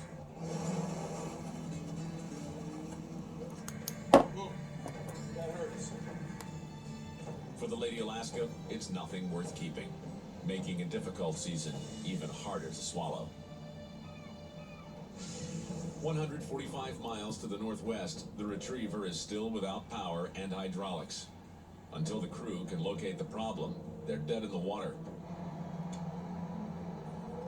The captain and engineer are finally able to activate the ship's emergency generator, sending power to the electrical system. But the Retriever's problems are far from over. A malfunctioning day tank is preventing fuel from being filtered through the centrifuge, forming a massive clog. The filters are laden with residue. In order to get up and running, they must all be drained and replaced.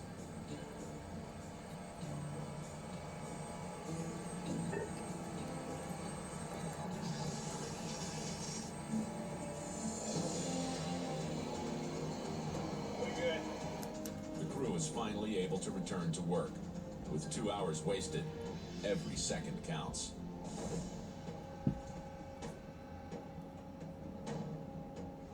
With only $13,000 in their pockets and 3 hours remaining, the crew begins pulling their final string of pots.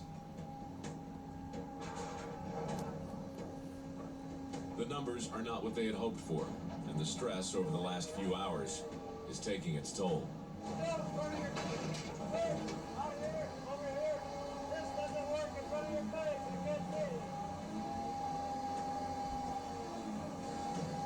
In order to salvage their season, the Retriever needs these last pots to come in full. So far, it's not looking good.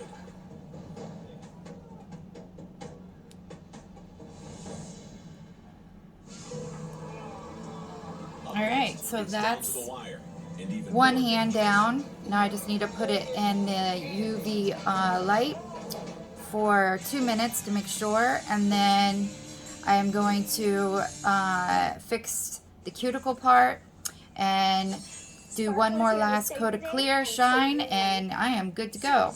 So let's see. Let's do 60 seconds. Not so much.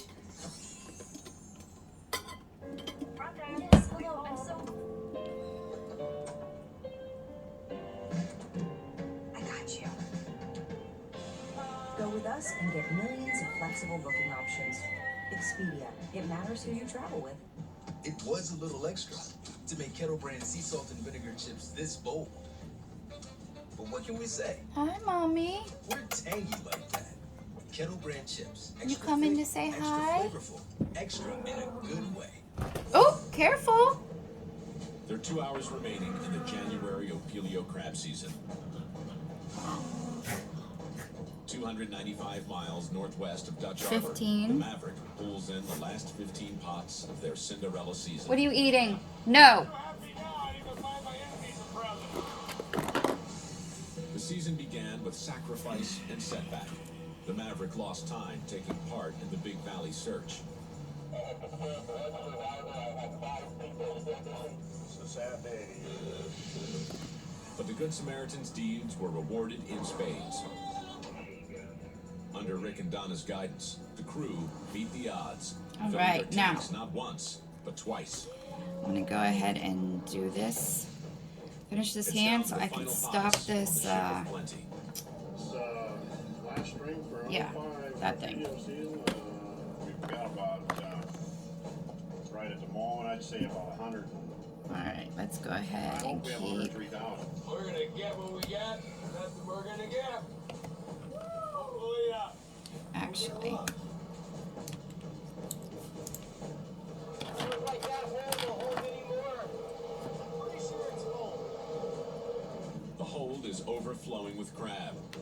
still pots in the water. Unlike Captain This Sig, Rick opts for safety over profit, refusing to carry a deck load back to This port. is the one I'm going to use around my cuticles. We catch too much, and that's really going to piss me off because they're not letting us deck load. So we'll have more crab than we can actually keep.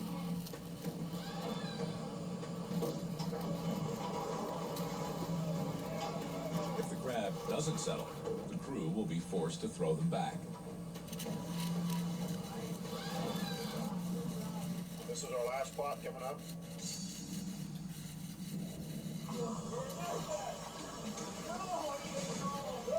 This is so it's nice and flat, and it just looks like it's just one long nail. You can't even see the part that's connected here at the cuticle if you do this right. And that's what helps keep it on long too. Alright guys, way to go. So it doesn't lift. Pretty hard to believe a couple dumb friggin' bristol bait gill netters can catch 500,000 pounds of crab, isn't it? You guys don't know how proud I am of you boys. You're my boys.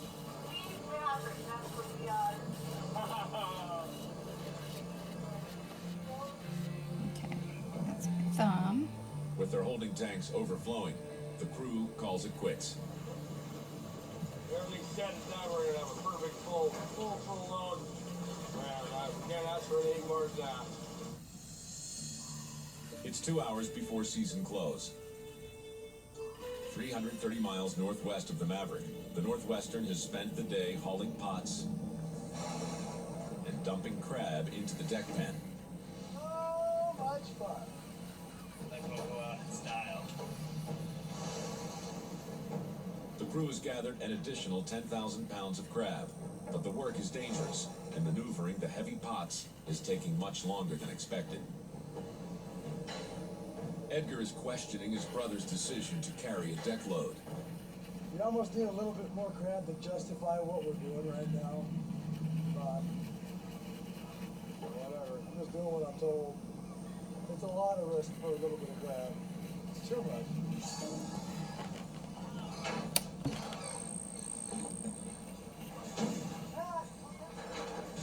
You guys got a few tons left. Take it easy. That's not what he said 10 minutes ago.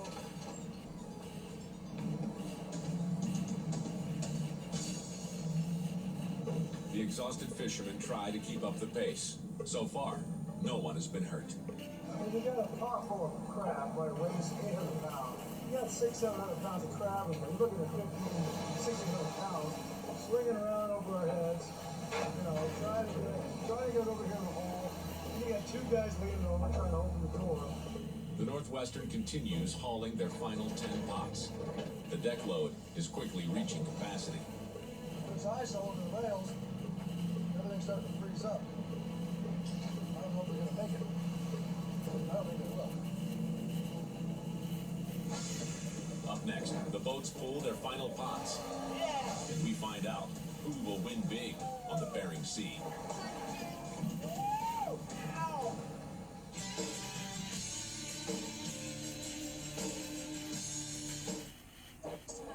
When I was young, never needed anyone. Letting a trip swing on. Those days are done. I got you.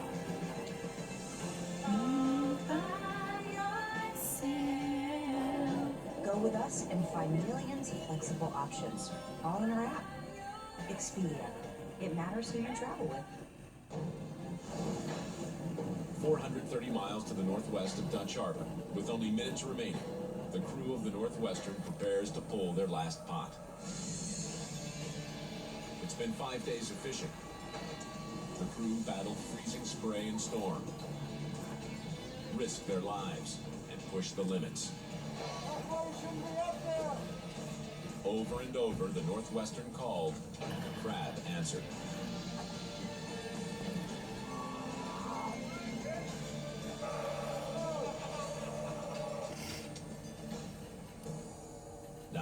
It's down to the last pot. We don't want him to miss the last pot. If he missed, it would be bad. I'm gonna light my drone hood on fire. Why? Who the hell?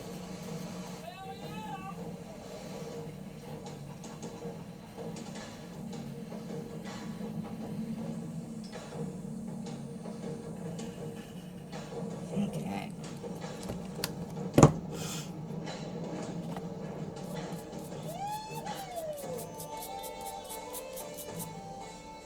Nice job. Way to go. Thank God!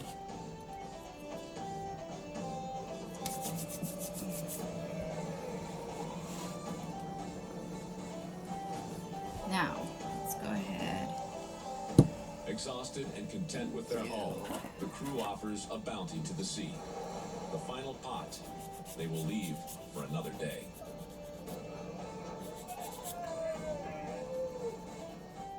The Northwestern pulled in 214,000 pounds of crab, an extraordinary season by any standard. The question is, will the 15,000 This is pounds not on easy. deck survive? I usually do this at the other table, so I'm For not sake, the race bent to over processing like is this. on, and even more critical. While the Northwestern races to port, 300 miles to the south, the Billiken prepares to find out if their additional 7 hours of soaking will pay off. Stick and stay, make it pay is what they used to say to me, and never run from crab. And so there's crab around here. The Billiken has spent the past 5 days praying for a break. They were counting on crab, but caught cod instead. Pulling 61 blanks at the season start, the Billiken has fought through a bleak season filled with little crab and great loss.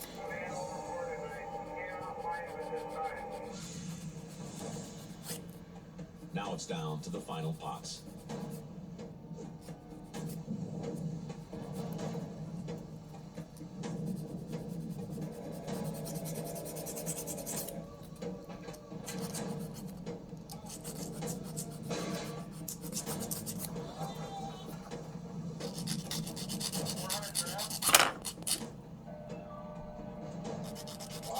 Spots are looking good. We got like 200s in them, 300s. Pretty good. I think Ty's smiling down there. When Ty smiles, things are looking good. With minutes remaining in the Ophelio crab season, the crew of the Billiken pulls in their last pot. This is the last pot for us of the last Derby season. Okay. Last of an era. Now, let's go ahead and... Oh, my nose is running. Chase it. Let's They have use over this one. 119,000 pounds of crab, but for a boat of this size, with exorbitant operating costs, it leaves a moderate payday for the deckhands. Aboard the Lady Alaska, the crew is getting ready to pull in their last pot. It's been a season riddled with hardship. Big Valley, Big Valley. Are you on here, Gary? You on here? The loss of their partner boat, the Big Valley, weighed heavily on captain and crew. Against difficult odds, the crew pressed on. Pete had faith and was granted small miracles. Praise the Lord. Miracles happen.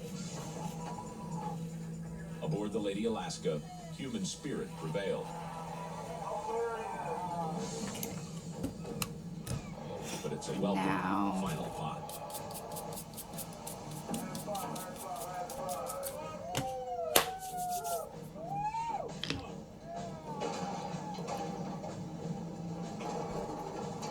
With 119,250 pounds of crab in the hole, the season is officially over. This top. Last one. Last one. Put the boots away and throw this is it. We should have done better. I mean, we're a big boat, but if you're not where the crab are, you can have all the pots in the world, and you're still not going to.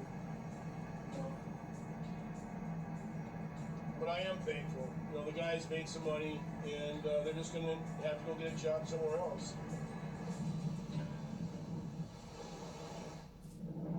257 miles to the north, in the 11th hour, the Retriever is finally pulling in good numbers.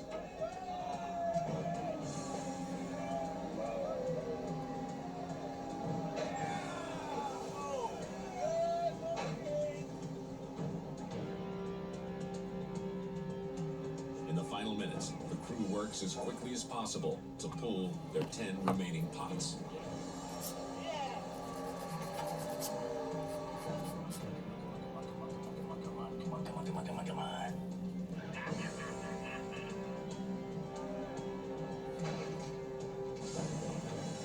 For the Retriever, the 2005 Opilio season has been a nightmare. They've been plagued with breakdowns and empty pots. Always at the wrong place at the wrong time. Just the crab is not here. But now it looks as though their hard work might salvage a hard luck season. Pretty awesome, man. About like 400, 500. Ching-ching!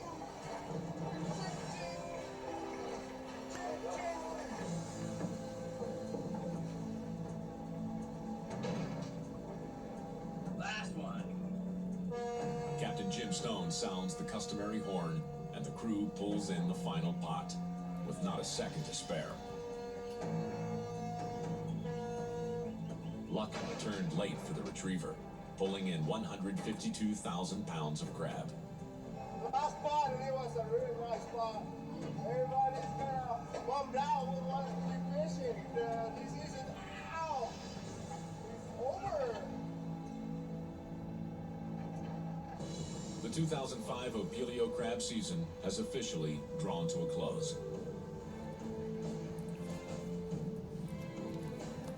Set our course for Death Harbor. Okay, As 2 minutes. skippers around the fleet set their courses for port, exhausted crews head straight for their bunks.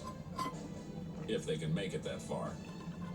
They're down, and sleep is the only cure. You know, I'll go home February 1st, and then I'll probably try and get some work with my brother doing construction, or I don't know. I gotta do something.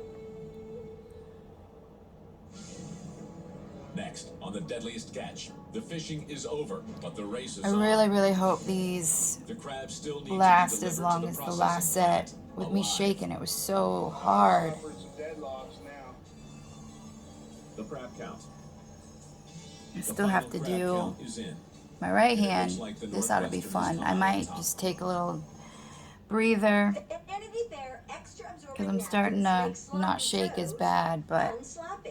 Now the only sloppy thing here is me. Connie! No, I'm not drinking. 1 minute.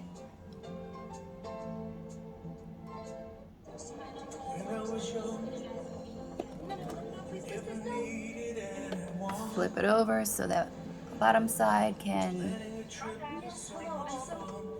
dry. And I do that so no dirt or anything like that sticks underneath. If you don't use a clear coat or a top coat or the shiny, I'm gonna have to figure out how to fix that because the shiny is just so much nicer than just a regular top coat. Advil fights fever fast, so you can keep listening to your favorite song 247 times. So- Fever says you can't. Advil says you can.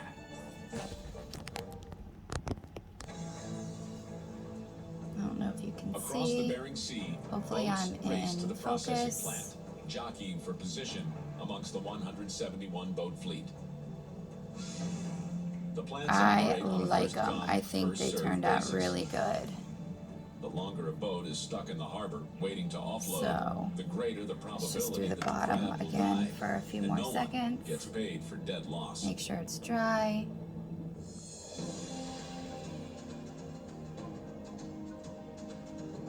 The Northwestern is one of the first to arrive at Akutan. That's good news for the deck load. Against all odds, they're still alive. The crab are quickly offloaded into brailers.